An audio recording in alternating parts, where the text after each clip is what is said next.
My name is Golsa. I'm 19 years old.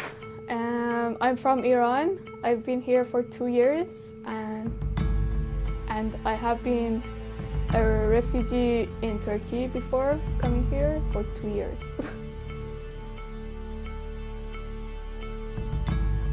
My name is Ayan Mohamud. I'm originally from Somalia, but I've spent more of my life in Kenya, in a refugee camp in Kenya called Kakuma. My family, I was young when my family fled from Somalia. I was 7 years old. So my name is Natalie Lozano Neira, and I come from Colombia. I came to Canada 15 years ago as a refugee, government-assisted refugee with my mom and my dad. And I work with immigrant and refugee youth communities since I was 16. And I also did my undergraduate degree at SFU in international studies, and now my graduate degree in gender studies.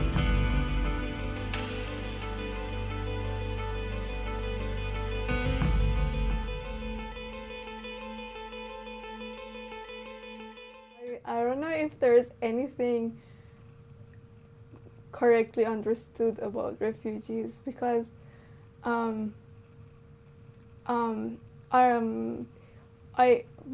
honestly, whenever I see something on the internet, I hear something, I read something somewhere that is not written by a real refugee, whenever I just hear an outsider talk about us, I feel sick because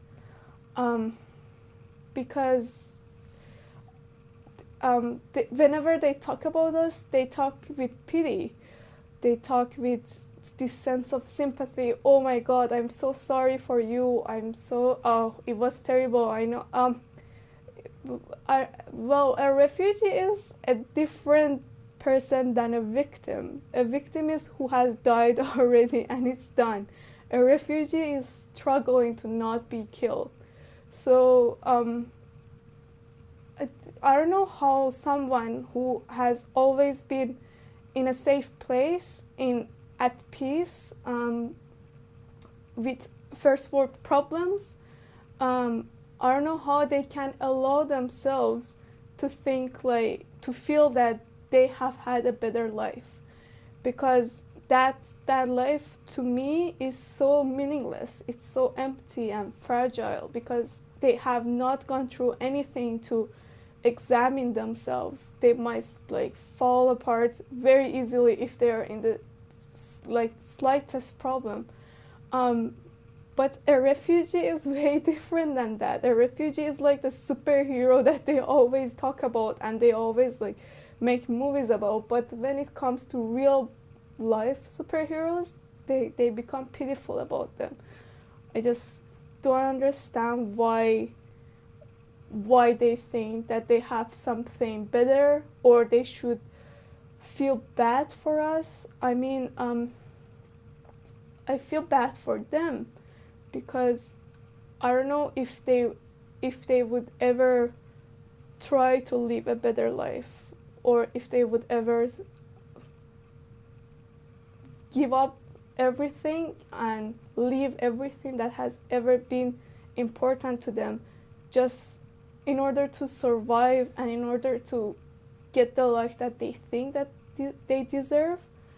So yeah, I went back to school 2 years back, and it felt so bad because people will always talk about me. I was the laughing stock in the community, and they'll be like, why is she wasting time? There are many other options. School is nothing. And I was this person who believed that I could do anything I wanted because of my education, and no one will stop me if I'm saying I have to get this, I have to get it, whatever the challenges and the normal. Yeah, so as I said, I was the laughing stock, and anywhere I pass, they'll be like, oh, that is the girl who repeated. She's getting old and she's busy with school instead of sorting her life outside school. And yeah, it wasn't easy at all. After 2 years, finally I got more than the grade that like was expected to get the scholarship. And again, you have to like go through many interviews to land it, and like you'll apply like 200 people, students, and they need only 25. So you're like, oh, my chance here is just a quarter. Especially again, just because I'm a girl, they don't like value you if you're a girl there. They don't give you the value the same as a boy. You know, like. So yeah, a lot of interviews, a lot of writings and everything, and at last I went through and I got selected. And we were only 6 girls out of 25. How excited was your mom? Oh my God. She just cried. She was more than happy, like more than as I was. She was too happy for me. And she was like, yeah, she'll walk down the streets and be like, that's my girl. And that like made me so proud and like honored to be her daughter, which was, it felt so nice. Like, you know, the same people who laugh at me and be like, why is she wasting time? 2 years down the line, they're like, wow. So you knew what you were doing. I'm like, yeah, I knew what I was doing in the first place. Well, feminism it's definitely that word that is uncomfortable to some and also powerful and empowering to others. I studied gender studies, and when I go back home, my family is like, what are you studying? What is gender studies and what is feminism, and do you hate men is usually what comes up first. And I think, so it's this struggle, I think, to get my community understanding that being a feminist is not about men versus women or the different genders that are there, but it's more about equity for everyone and making sure everyone is treated not the same, but with the same levels of equity within society. So for me, that's what feminism means. And I also think of how feminist is viewed as this white Western concept. And it can very easily, and that is probably why my family and my community back home resisted. And it's not because they're backwards or not because they're sexist, but they grew up in a patriarchal society because colonization imposed that patriarchal society. That's not how our indigenous communities live back home. And so for us to now be here and kind of judge that, I think I see it with a different value. I think if people don't choose to identify as feminists, I often see them doing the work anyways that feminists will be doing, so it's okay. But I choose to identify myself as a feminist. So that's a little bit about myself. And then when we came here, migrating was so difficult. I think I survived the war in Colombia, and I don't know if I will be able to survive again migrating here. That was like the hardest thing I've ever had to do. Going to high school here was horrible, and so there was a lot of bullying, and there was a lot of like ignorance around who I was. Again, like I said, things have changed so much because I now see the high school that I went to, and it's so diverse and it's so different, and the teachers are different, and people get taught social justice classes, like it's so different. But when I first came, we were like only 2 Spanish-speaking people in the whole school, and it was really hard to navigate. And because of that, I ended up joining the Latin American Youth Program at Britannia Community Center.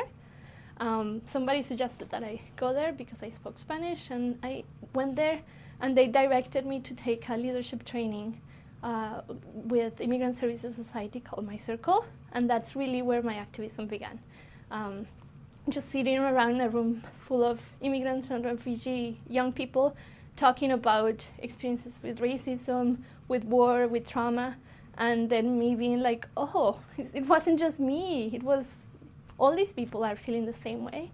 That was very powerful. I think for me, I get a little teary-eyed because I think of how, like, the power of bringing us all together into one room to talk about it and just validating your experiences was really, really powerful, and led me to be like, okay, I want other people to feel like this and to feel like they are valuable,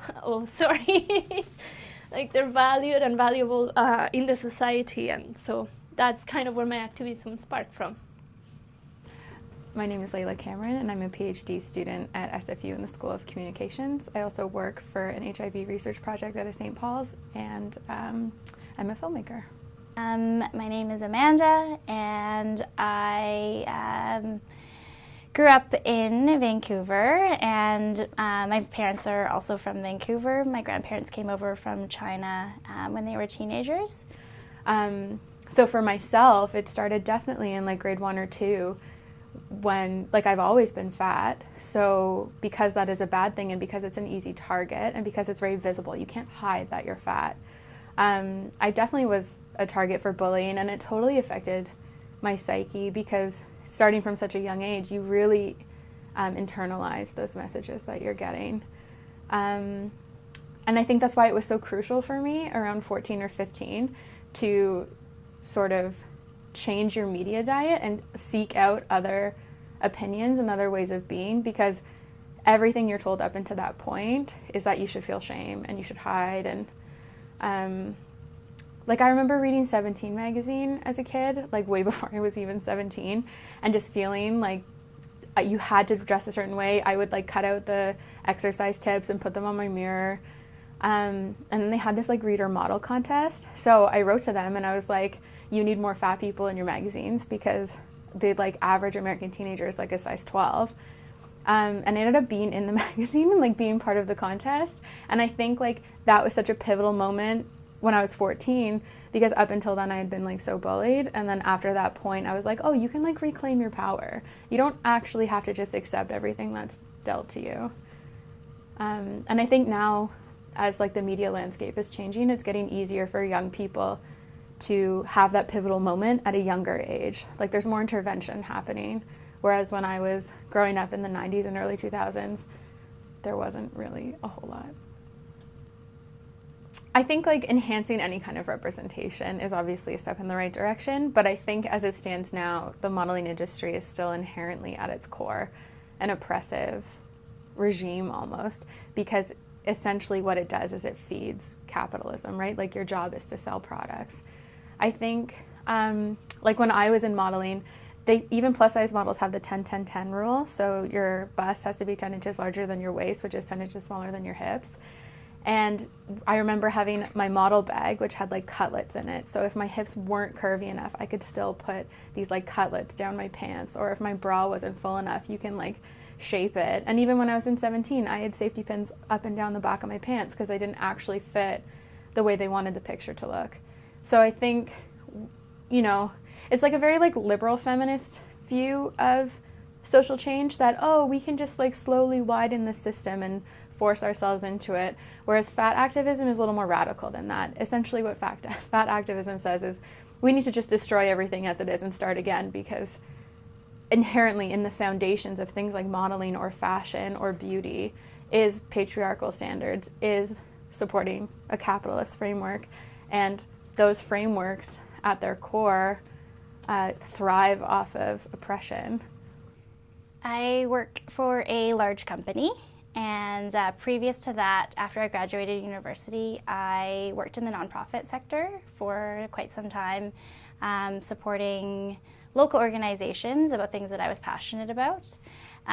So I wanted to take that with me into the corporate world. So I actually found something in my office or my workplace, some resource groups actually, so they support employees with a number of causes. So I found a women's network that I have been a part of in terms of being a member, as well as actually on the planning committee and making change and advancing women in the workplace. So it kind of went from a support group to more of a platform where women can talk about the issues and challenges that they face in the workplace. At the first planning committee meeting, they were talking about some of the stats that our workplace had in terms of the gender distribution across the different levels of management, so from a manager all the way up into like our senior vice president level. And so that was quite astonishing to me. I never actually thought that that was an issue, and also things, so that started a discussion around, you know, having your voice heard in a meeting, or just a couple other horror stories, which I have never witnessed, but hearing it from people that who are talented women in the workplace and having people treat them like that made me very passionate about this, advancing women in the workplace. My name is Noor Huwaidi, and I'm a sociology student at the University of British Columbia. A cause that I really care about is actually inclusivity and diversity. And this is what I hope to direct my career towards accomplishing.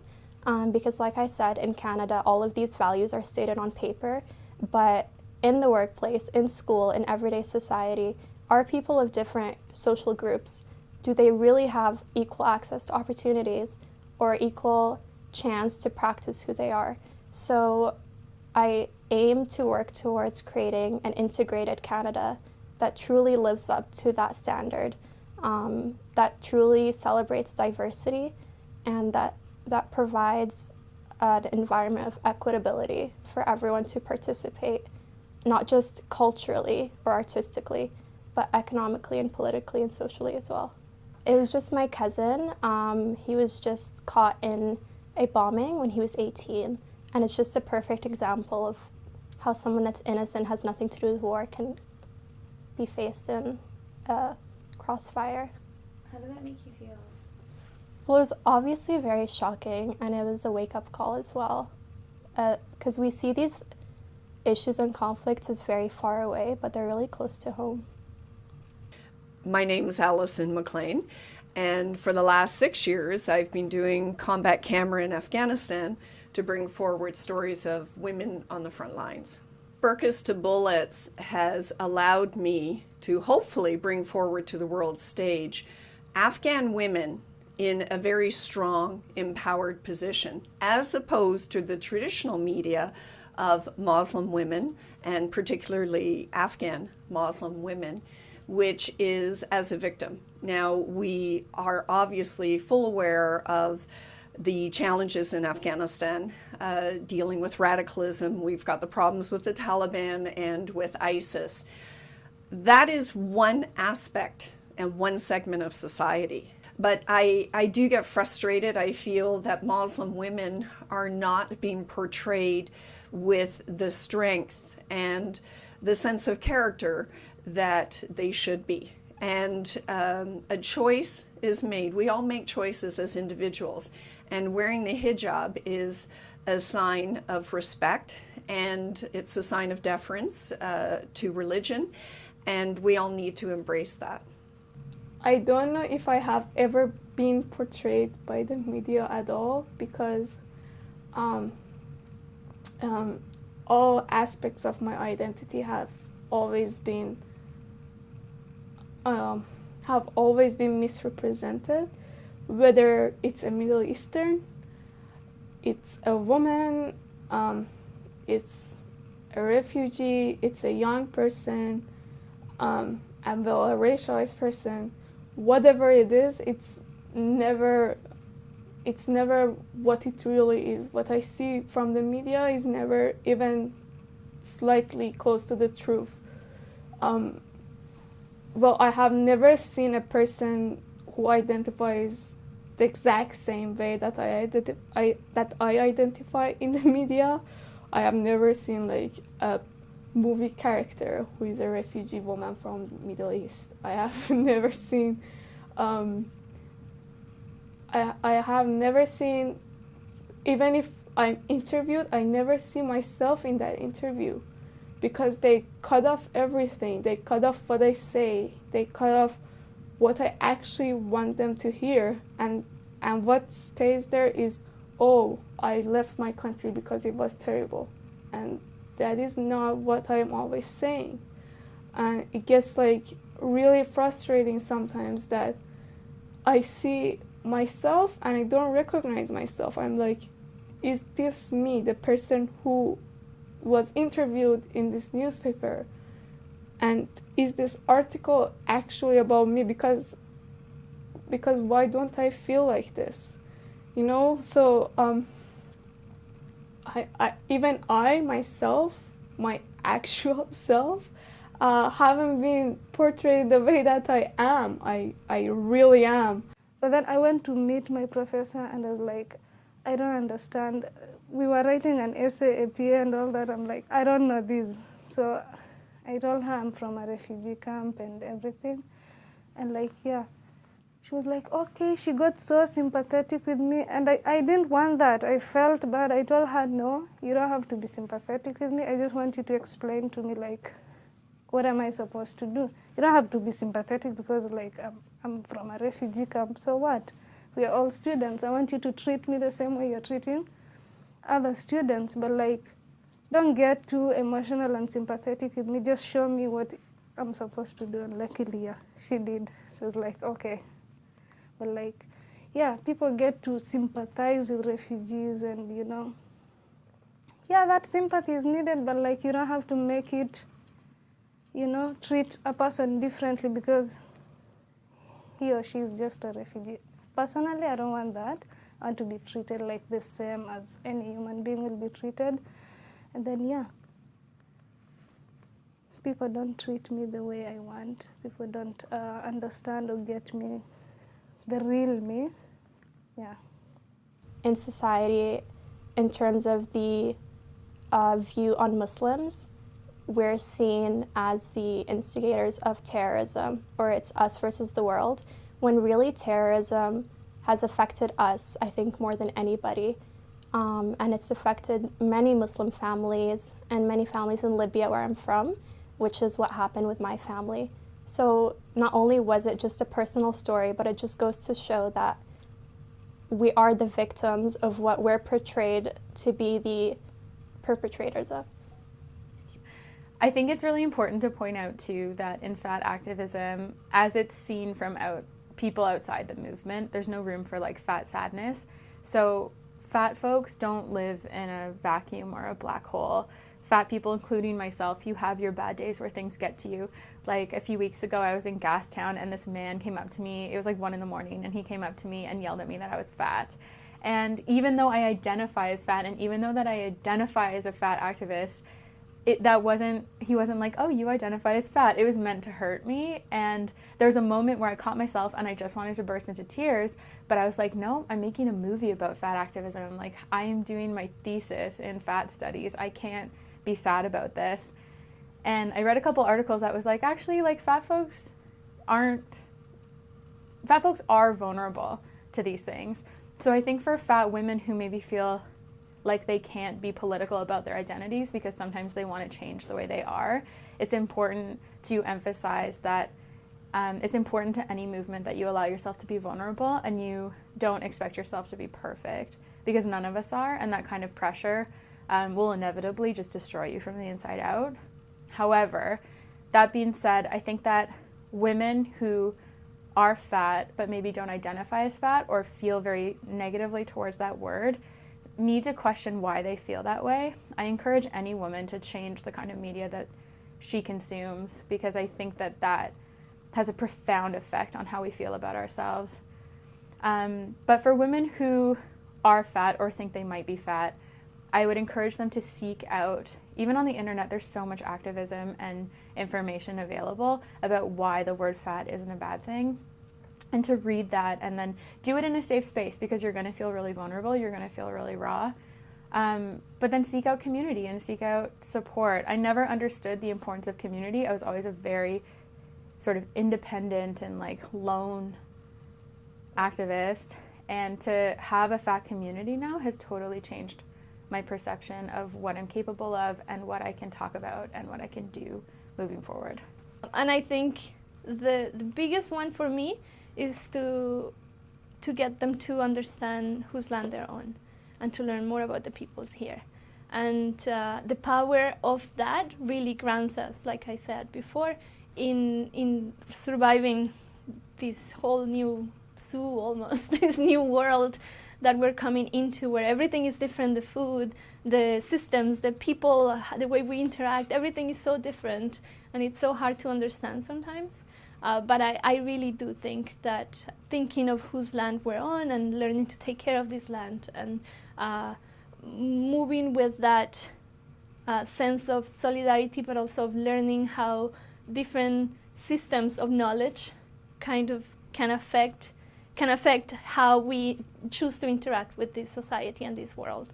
And then more, I guess, tangible advice that I usually give is to read lots.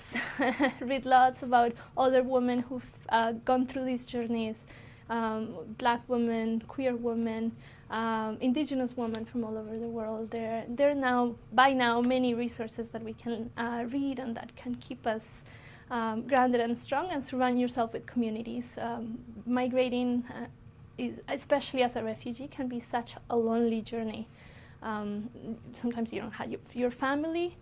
Sometimes you come here on your own, or even if you have your family, there is a lot of disconnect, and there is a lot of, it's really hard to sit down and talk. For some reason, when we migrate, it gets really hard to talk about what's going on or what's happening. We're so busy with trying to survive every day, and there is not a lot of time to process. So I will say surround yourself with communities of people where you can have conversations, meaningful conversations about what's happening, who can validate your experiences, who can help you resist and survive all those experiences.